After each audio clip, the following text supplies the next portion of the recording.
Alın bayrak. Bu da size bayrak. Bu da size bayrak.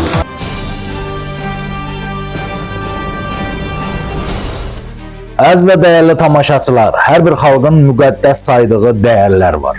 Elə dəyərlər var ki, onlara toxunmaq, millətin qüruruna, tarixinə, şəhidlərin ruhuna toxunmaq deməkdir.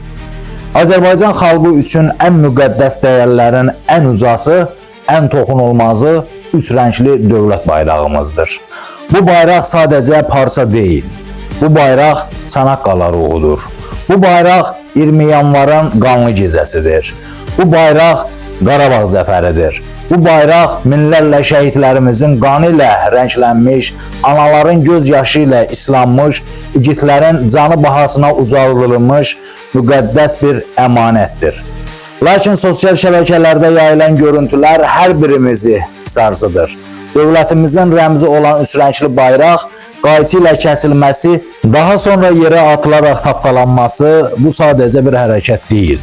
Bu açıq şəkildə milli mənəvi dəyərlərimizə qarşı hörmətsizlikdir. Bu bir millətin heysiyyətinə toxunmaqdır.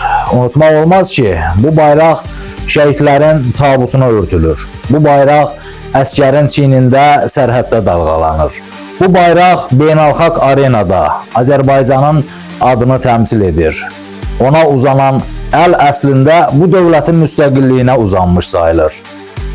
Fikir azadlığı var, tənqid etmək hüququ var, narazılıq bildirmə hüququ var, amma heç bir hüquq dövlət rəmzlərini təhqir etmək haqqı verilmir.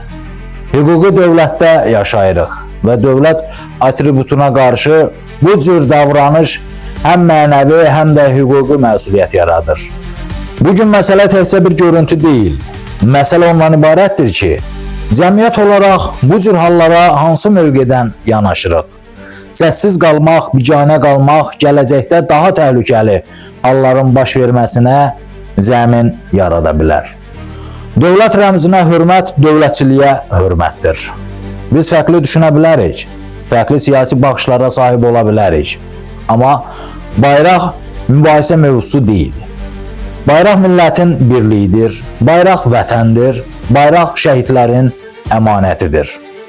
Hər kəs bilməlidir ki, Azərbaycan bayrağına uzanan hər hörmətsiz addım cəmiyyət tərəfindən qəti şəkildə pislənəcək.